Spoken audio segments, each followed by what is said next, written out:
Did you know that taking some days off from your YouTube channel, like you don't post or you don't do anything, could actually be affecting your reaches? That is the amount of views you get on your videos. Or did you also know that posting different topics or different content on your YouTube channel each time you post a video could be what is making the YouTube algorithm to work against you? Hello, beautiful people. Welcome back to my channel. This is Vibing with Lovelyn, and today we are going to be talking about 5 beginner mistakes new YouTubers make that is actually hurting your channel or affecting the amount of views you get in your videos. Before we dive into this beginner's mistake new YouTubers are making that is hurting their channels, if you have not subscribed to my channel, please kindly subscribe to my channel. Give this video a thumbs up and do not forget to turn on your notification bell so whenever I drop a video like this, you will be notified. So mistake number one is taking too much time off or days where you don't even post on YouTube at all. That is a very big mistake. The only scenario where you do not have to post every day is when you have one or two of your videos ranking really high on YouTube, meaning the videos are already bringing a lot of views, you know. So in that case, or in such a scenario, you can take 24-48 hours off, because it simply means that the YouTube algorithm has found a video on your page or on your channel that is favoring you and is really working for you. So in that moment, you can just decide to take a pause for 2 or 3 days, before you post another video. Okay, what I'm trying to say is you do not have to be posting long form videos every day. It could be posting of shorts, it could be going live, any other thing. The most important thing is make sure you're busy, you're posting one thing or the other, okay, that is related to your niche. Please do not go out of your niche. In fact, one of the easiest thing you can do in such a day is probably just going live. When you go live, you don't have to start editing, you don't have to do complicated thumbnails or thereabout. So you could just go live to just keep your channel busy, to keep the algorithm busy, not idle.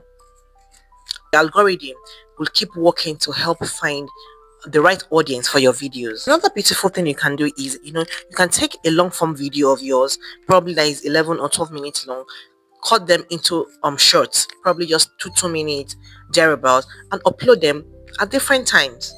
I don't know if you understand. Get a long form video from either a live you have done and posted, or a long form video of yours in your gallery, and just adjust them and post them as shorts and post them on your channel. Mistake number two is thinking that you need to post about a new topic every time or each time you need to upload on YouTube. This could actually make the YouTube algorithm to work against you instead of working for you. The YouTube algorithm is actually trying to look at your viewers' past watch history to be able to know the video to recommend to them, and to also show your viewers content that are relevant to them. So you posting about a different topic whenever you post is going to confuse the algorithm, because it's not going to know the video is going to push to your viewers. Simply means the algorithm will have to keep looking for new audience for you each time you post a video. Okay, so for example, you post a content on in a particular topic, the algorithm goes ahead, finds an audience for that particular video you posted, and then the next time you post a video, you post a different topic, another content entirely. The algorithm is going to be confused, because the audience that watched the initial video might not be interested in the next video that you made. So it's going to send a negative signal to the YouTube algorithm that the video you just made was irrelevant. Okay, and in doing that, it's going to really affect the number of views and potentially hurt your channel. Mistake number three is forgetting to show and tell in the content that you are creating. What this means is always try to show what exactly you're talking about. For example, if you're making a video or a tutorial on how to check your YouTube audience, don't just sit and talk about it. Try to post a clip of it to show people exactly what you're talking about, so if they want to try it out, they can be able to follow the steps. So whenever you're making a video, try as much as possible to show your audience what you're actually doing. You can use a screen record to record your process or the step by step on how you went about the tutorial. to enable your audience be able to follow you accurately. Mistake number 4 is not taking advantage of YouTube Shorts. Yes, you heard me right. Not taking advantage of YouTube Shorts is a huge mistake for new YouTubers. Right now, YouTube had actually made YouTube growth much easier with the use of shorts. Back in the days when YouTube had no short, it was more difficult getting subscribers and getting views because all you needed to post are long form videos. But with the era of shorts, YouTube had made it easy for you to put content out there because YouTube take it upon themselves to push your shorts out to the right audience. Okay, so please do not make the mistake of focusing on only long form videos. Try to use shorts to your advantage as much as you can. Most subscribers that I got them from uploading and posting short videos. I can guarantee you that if you consistently post good content in shorts, you're going to get subscribers and you're going to get views.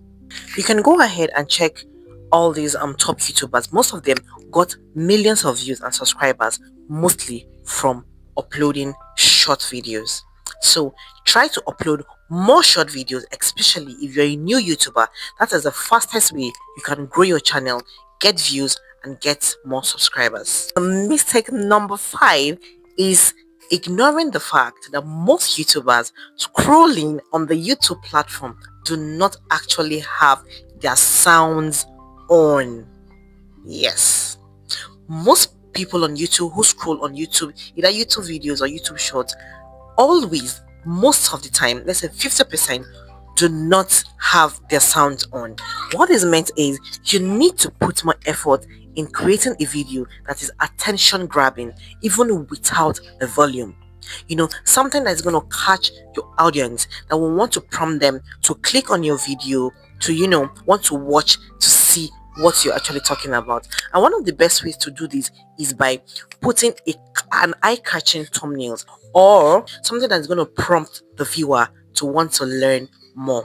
So please make sure you optimize your caption settings.